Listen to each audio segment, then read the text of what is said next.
How are you folks doing today? We are at Memphis Communiversity, and today is a special day because we are continuing our intro to proof-based math. We've learned about sets, we've learned about counting, and now we are ready to actually start some proofs. So today is an exciting day. We're going to actually see our first legitimate proofs. These proofs today are going to involve even and odd integers.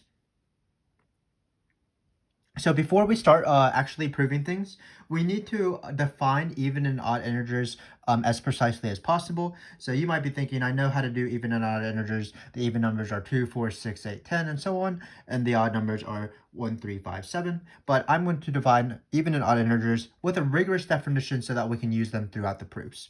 So a number is even. An integer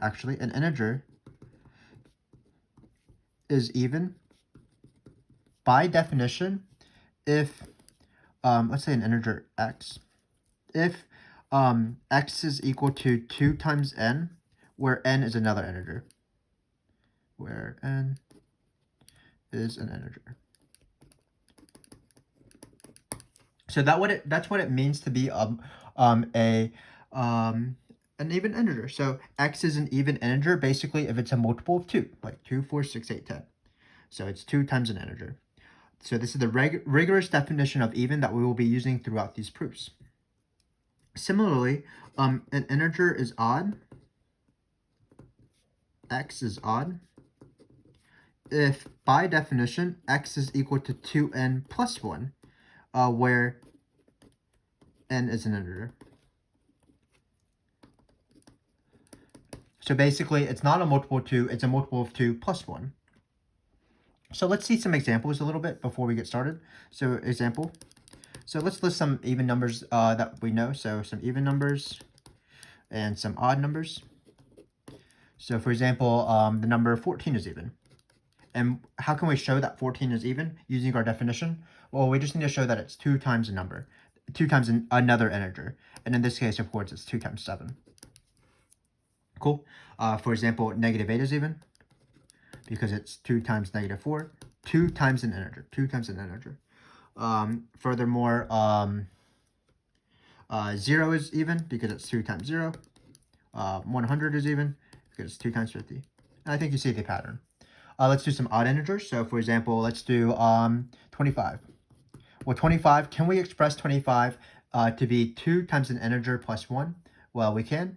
That's going to be 12. So it's going to be 2 times 12 plus 1. Let's do a few more examples. Let's do the number 1. Can we express this as 2 times an integer plus 1? Because then we would have proven that it is odd according to our definition. Well, 2, of course, 1 is equal to 2 times 0 plus 1, so we are done. 0 is an integer, and we showed that 1 is equal to 2 times an integer plus 1. So we have shown that 1 is odd. Similarly, what else is there? Let's prove, let's take negative 7, for example. Can we express negative 7 as 2 times an integer plus 1? So let's think about it real quick. It looks like I think it will be negative 4, if I believe, because negative 4 times 2 is negative 8, plus 1 is negative 7. So these are some examples of even integers because we are, again, able to express them as 2 times another integer.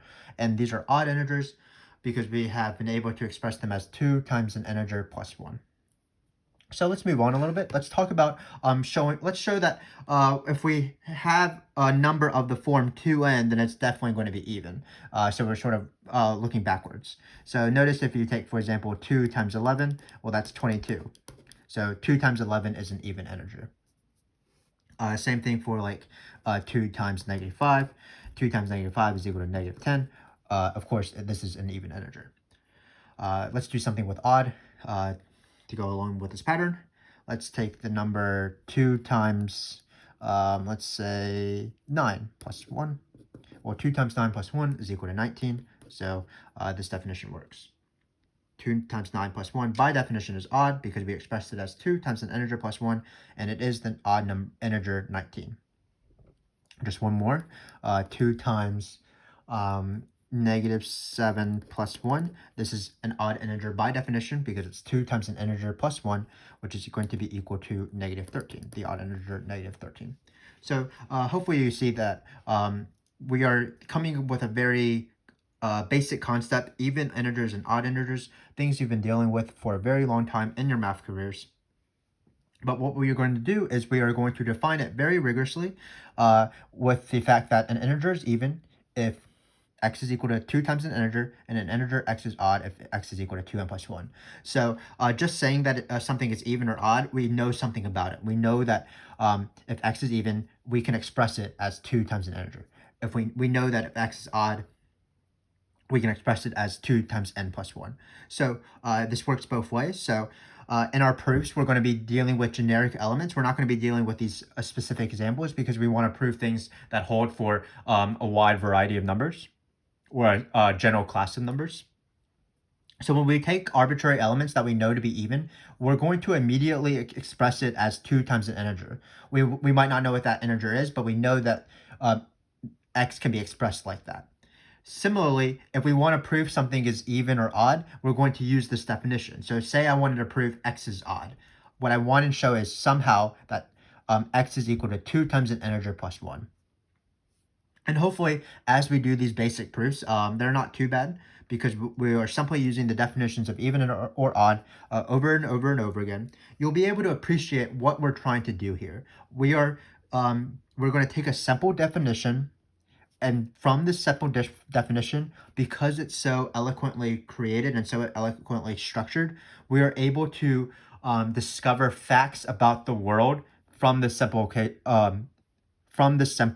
definition.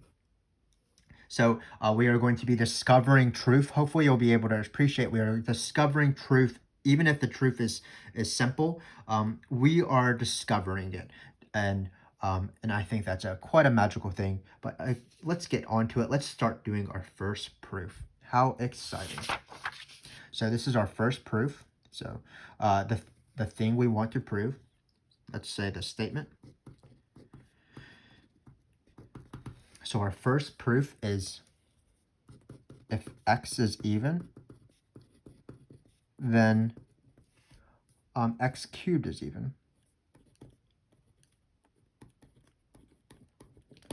So this is our first proof. What we want to show is that no matter what x is, as long as it is an even integer, so let's write it is an even integer to be more precise, then x cubed is an even integer. So for example, it's nice before you start doing a proof to see whether you believe that the statement to be true by using some examples. But of course, you can't prove the statement with examples, but it allows you to get a good sense of the problem. So let's take the integer 2. That is an even integer. If you have 2 cubed, of course, that is 8. 8 is even. Similarly, I can't do many, I don't know many cubes off the top of my head, but for example, 4. 4 cubed, I believe, is 64, and 64 is even. So it seems to hold, but again, we can't say this because this holds for 4, it holds for 16, it holds for 32, it holds for negative 48. We have to prove it in every single case, and that is why math is so incredible. We are able to we are able to prove things about the world in broad strokes using simple definitions. And let's get going. So proof. So again, right when you see, this is what is called a conditional statement. So let's start off with that. So what we're going to do is we're assuming that this is true, and then we want to prove this is true. So our first line of all these proofs are going to be the if part. If this is true, or assuming that this is true. Suppose that this is true. Let this be true. And then our final statement at the very end, after a series of steps, is going to be our conclusion. Thus, beyond doubt, x cubed is even. Thus, beyond doubt, my conclusion has to be reached. So let's start off with that. So let x be an even integer.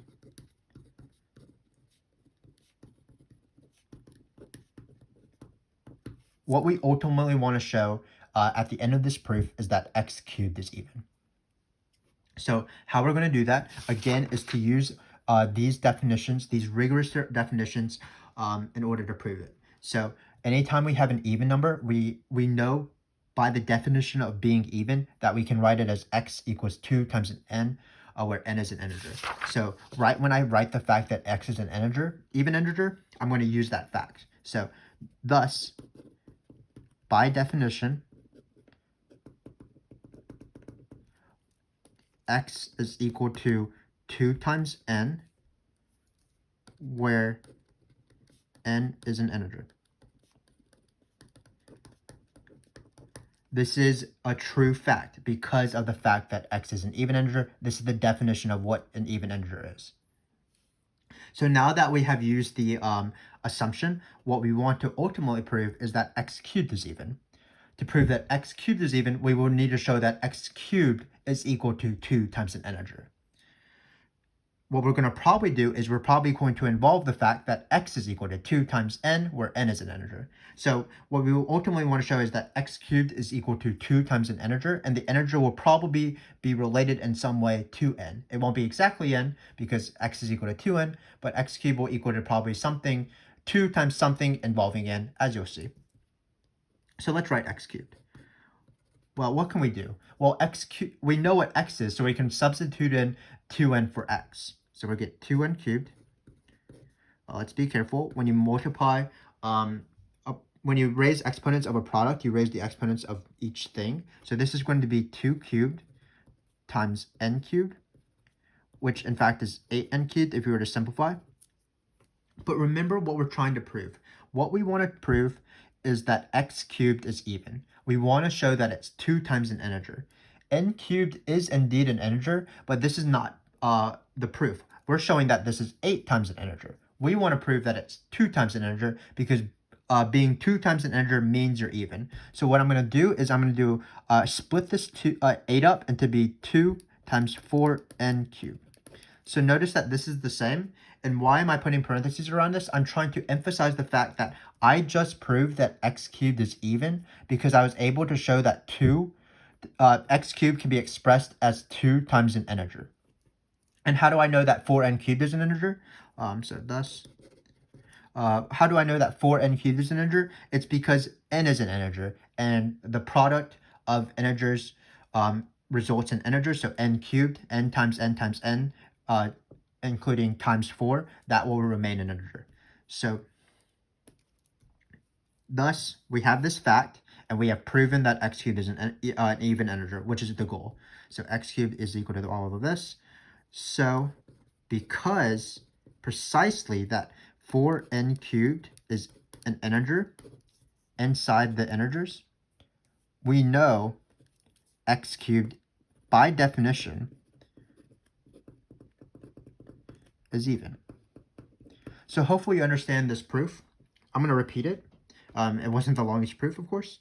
But basically what you do is you use the definitions to your advantage, and you use them to prove what you ultimately want to prove. So for example, right when we assume that x is an even integer, we know something about it. And what do we know about it? We know that x is equal to 2 times an integer, a different integer called a. And ultimately, we want to prove that x cubed is even. So what we're going to do is we're going to show that x cubed is equal to 2 times some integer. And how it worked out is because we had a formula for x, we were able to express x cubed as 2 times an integer, and we are done with the proof. So I'm hoping that you enjoyed your first proof. I want to stop a little bit to allow you to appreciate what we just did. It is hard for me to prove certain things in the world. It's even hard for me to prove, for example, that the world is round. I don't have a very exact proof. I can't sort of impart that on a stranger. But what I can prove is this. I know how to prove exactly if x is an even integer, then n cubed is an even. I know that that is a truth about the world. So I hope that you can appreciate what we are doing, even if in these sort of simple examples. But let's keep going. Let's do the next one. So this is the next statement. So statement 2. There's going to be 4 in all that we're going to try to prove in these proofs. So the second one is if x is an integer,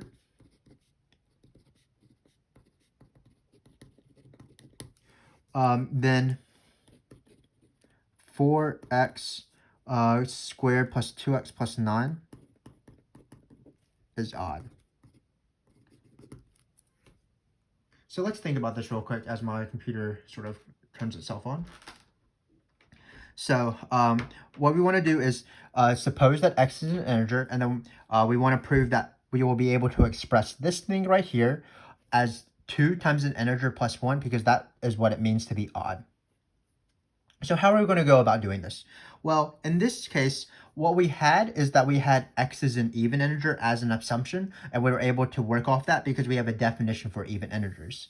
Here, we don't have a simple definition to work for with just x being an integer. So what we want to do is actually we want to break up the integers into two things we know that we have definition for, which is precisely, of course, even and odd.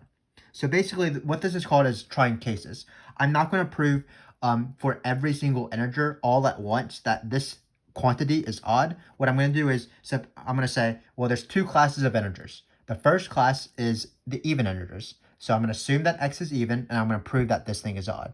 And then separately, what I'm going to do is I'm going to show that if x is odd, this thing is still odd, which means that for every single integer, x being an integer proves that this is odd. So let's do that. Again, we're doing cases, and these cases have nothing to do with each other, except that together they prove the totality of the statement.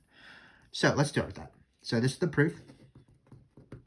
So what I'm going to say is suppose that x is even.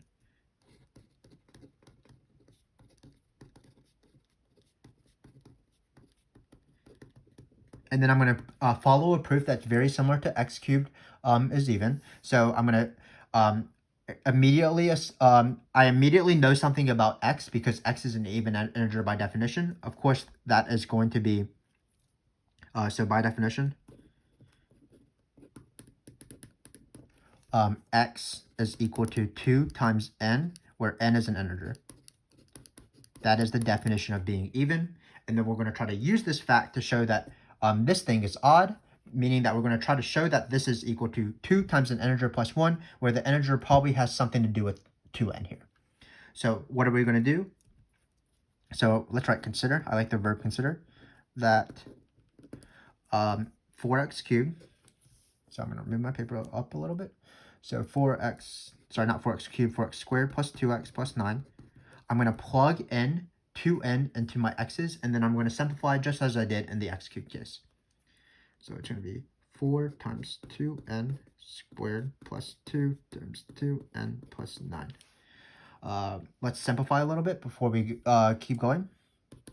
So 2n squared is going to be 4n squared times this 4, so that's 16n squared.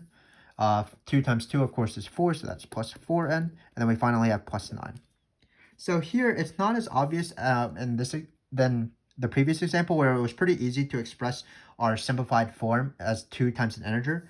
We do somehow want to show that this is 2 times an integer plus 1, because we want to show that this quantity is odd. So let's think about how to do that real quick. Wow, I'll get some water. So the difficult thing, apologies for my water break, but the difficult thing is that we have plus 9 on the end, and we want to have something plus 1. So basically what we're going to do is we're going to do a math trick. Just like we took this 8 and split it up to be 2 and 4, I'm going to split up this 9 as plus 8 and plus 1 so that we have plus 1 on the end. So I'm going to write this as 16n squared plus 4n plus 8 plus 1. So I'm closer to my goal of showing that this thing right here is equal to 2 times an integer plus 1. So I have something plus 1. So if in order to fulfill my goal, what I would need to show is that this thing right here, these first three terms, is 2 times an integer. And notice that this will work out because I can factor out a 2 out of everything. So I only want to factor out a 2 because I want to show that it's 2 times an integer plus 1. So that's going to be 2 times 8n squared plus 2n plus 4 plus 1. And notice I've achieved my goal. I've shown that this quantity, when x is an even integer, is in fact 2 times an integer plus 1, where this polynomial inside will be an integer because the sum and products of integers result in integers. So if n is an integer, that means 8n squared is an integer. That means 2n is an integer. So when you add these three things together, you still have an integer. So so I'm just going to write what I just said. This polynomial is an integer. We have proven that 4x squared plus 2x plus 9 must be odd. But keep in mind that we've actually only proven one half of the question, because in the question it didn't say if x is an even integer, it just said that if x is an integer overall. And remember that when we started this proof, what we decided to do is we decided to do a common math problem solving technique, which is instead of solving the problem, we were going to break it up into smaller portions. So what we did is we broke it up into smaller portions. So we did the even integer part, and now we need to do the second case, the odd integer part. So we need to suppose x is an odd integer now. So we're going to suppose x is an odd integer. Right when I see the words odd integer, or right when I introduce the words odd integer, I immediately apply the definition of an odd integer, which means so that x is equal to 2n plus 1. This is what it means to be an odd integer. And now I'm using the definition. This is easier to work with than the English words odd integer. So x is equal to 2n plus 1. And then what I'm going to do is I'm going to, again, find 4x squared plus 2x plus 9, and I'm going to substitute in 2n plus 1. So I'm going to get 4 times 2n plus 1 squared plus 2 times 2n plus 1 plus 9. So it looks like in this case I have a little bit more simplifying to do, but I am not too scared yet. Let's do 2n plus 1 squared. That's going to be foiling out. That's going to be 4n squared plus 4n plus 1. So, and then we're going to write plus 2 times 2n plus 1 plus 9. I'm running out of space, so hopefully we can finish the question reasonably soon. So remember that we probably want to, just like in the next one, actually let's try to FOIL everything out before we start. So this is going to be equal to 16n squared plus, hopefully you can see this, I think you can, 16n plus 4 plus 4n plus 2, distributing this 2 of course, plus 9. So let's combine like similar terms. So that's going to be 16n squared plus, looks like it's 20n plus 6 plus 9, which is 15. So this is the simplified form.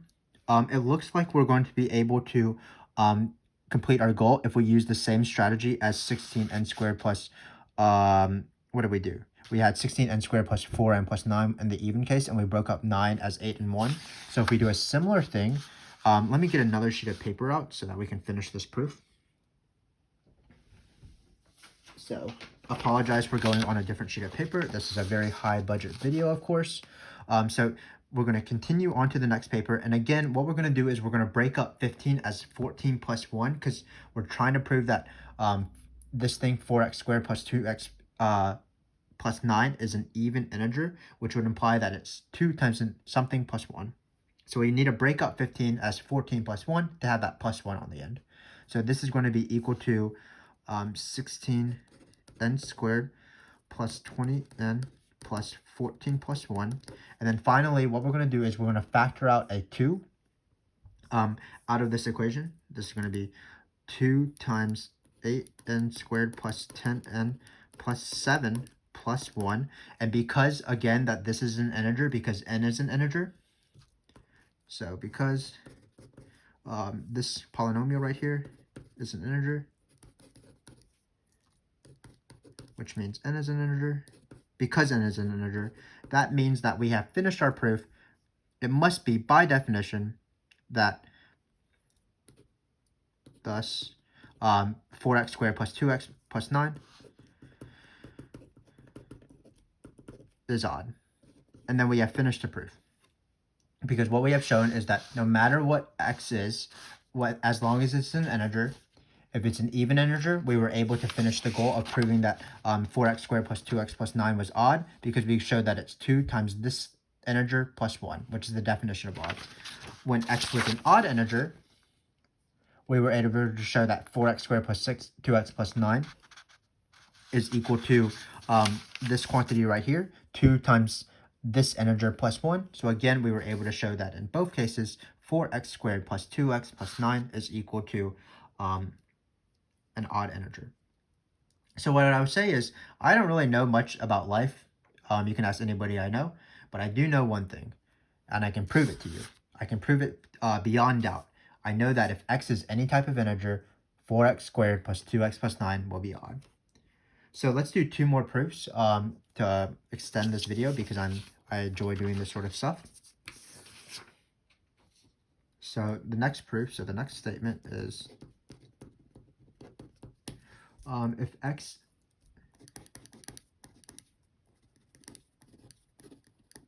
x and y had the same parity. So what parity? This would mean that if 2 integers have the same parity. Sorry, these are 2 integers. That means that either they're both even or they're both odd. Let's divide the proof from last question to be neat.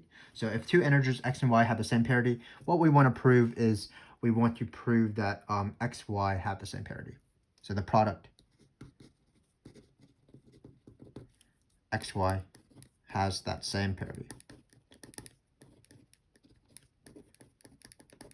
So again, in math, sometimes we can't prove everything we want all at once. So in the last question, we were trying to prove something for all the integers, but we found it easier to break things up into even and odd integers. The same thing is true in this case.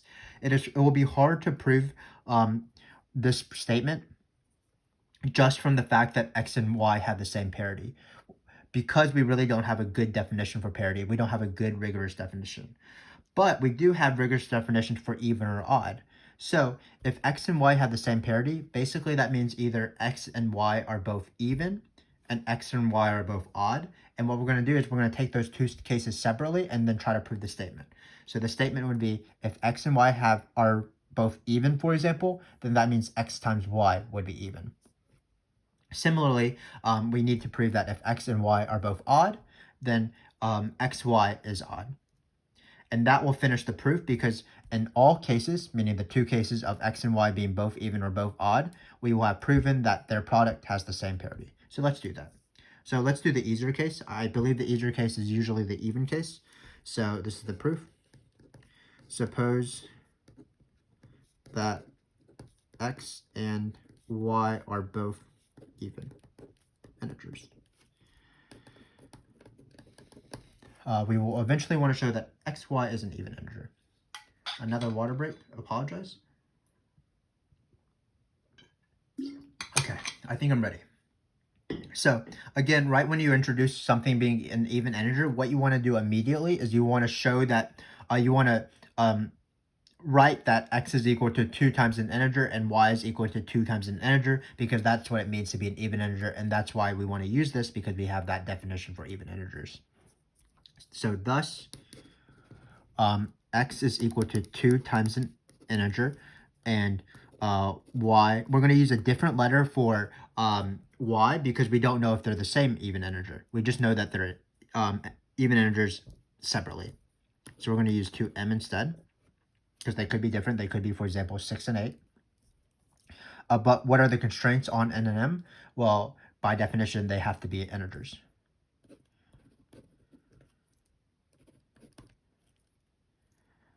N and m, so comma m, sorry about this, are integers. Again, so what we're going to try to do is we're going to take xy. So note xy equals something. Well, we define some things for x and y, so we might as well use them. So that's going to be 2n times 2m.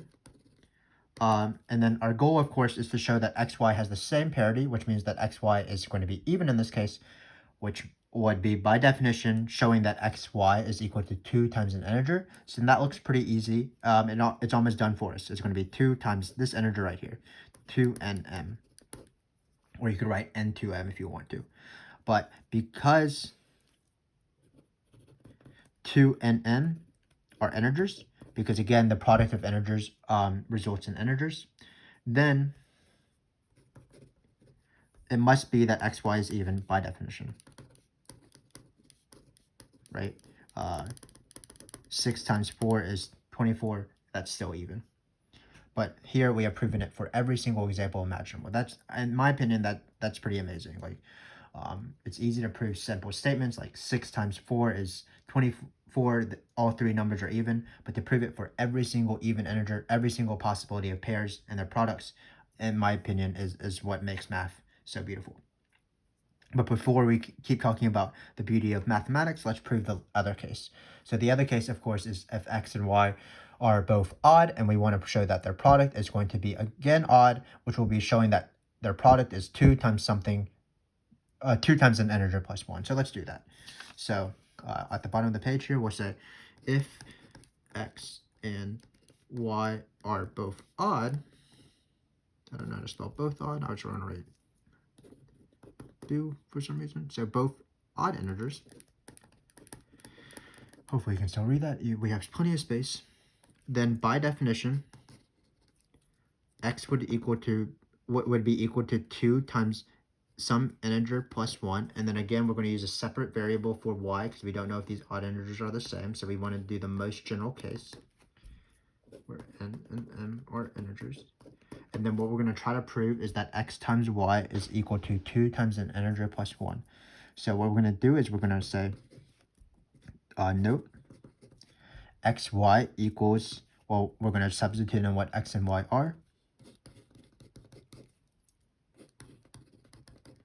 And then we're going to FOIL this bad boy out. So that's 4nm plus 2n plus 2m plus 1. Remember that an odd integer means that's 2 times an integer plus 1, and it looks like we are able to about to create something of that form because we do have a plus 1 here, and then we can factor out a 2 out of all of this. So from these three terms, we're going to factor out a 2, so it's going to be 2.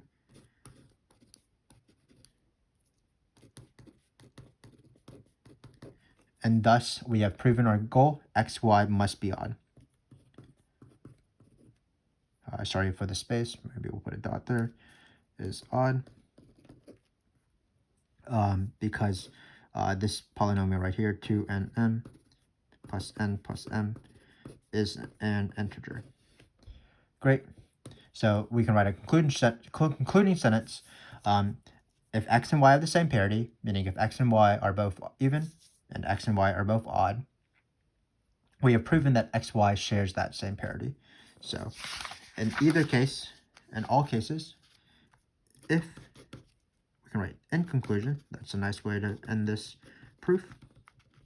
If x and y have the same parity,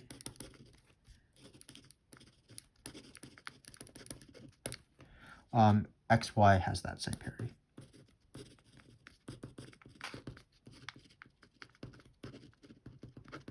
And that is the proof. And we again have proven truth.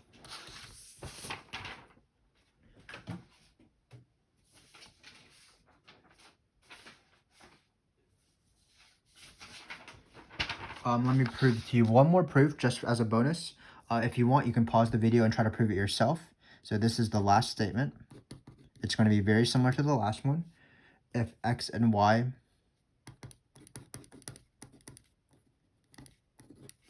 are have the same parity. So again, we should consider two cases because it's difficult to deal with the word parity just by itself, but it's easier to deal with the words even or odd because we have definitions for those two words. Then their sum is even.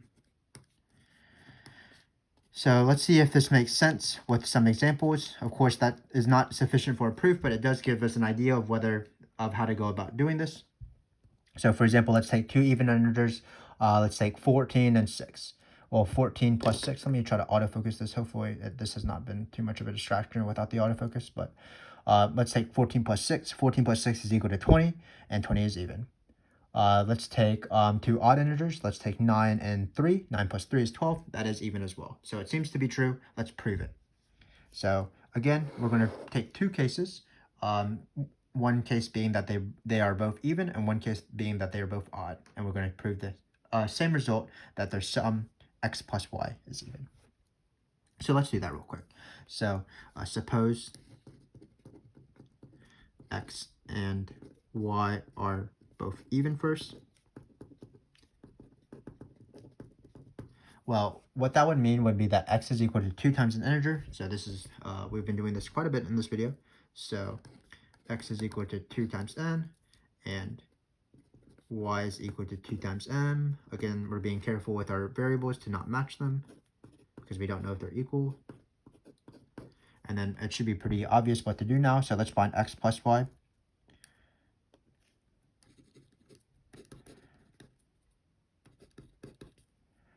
Is equal to 2 times n plus 2 times m. Can we express this as 2 times an integer? Well, of course we can, because we can factor out this 2 here. And we have reached our conclusion. xy is indeed even because we expressed it as 2 times an integer. And we are done with the first half of the proof. Let's prove the second half of the proof, which is that x and y are both odd.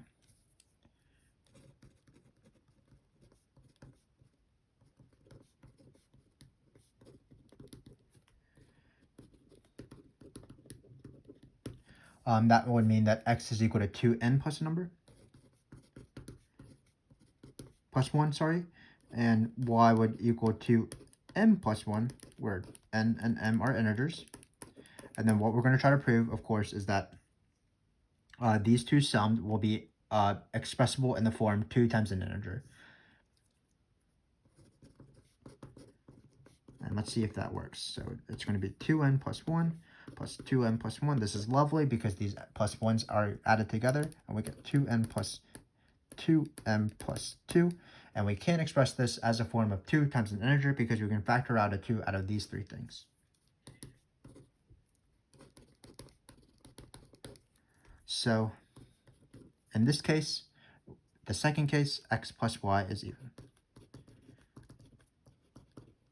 because n plus 2 is an integer. So I hope you are able to appreciate what we were able to do today. I hope you had fun during your first proofs. They were pretty easy, but hopefully you have the idea of how these how math proofs sort of look. What you do is, we're not really even working super hard. We're letting the question lead us. We're letting the question lead ourselves. So for example, we assumed that x and y were both even. That implies certain things. And then we did the natural thing of considering those definitions in the context of the question, and it naturally proved exactly what we wanted to do. And that's what makes math incredible, as I've been going on in this video. But I'm so glad that you were able to join me today. I hope you were able to appreciate some of the beauty and some of the truth that we were able to discover together. And I am going to sign off then. We will be back doing proofs, I think, involving division in the next video. And I can't wait until then. Thanks for joining me, and goodbye.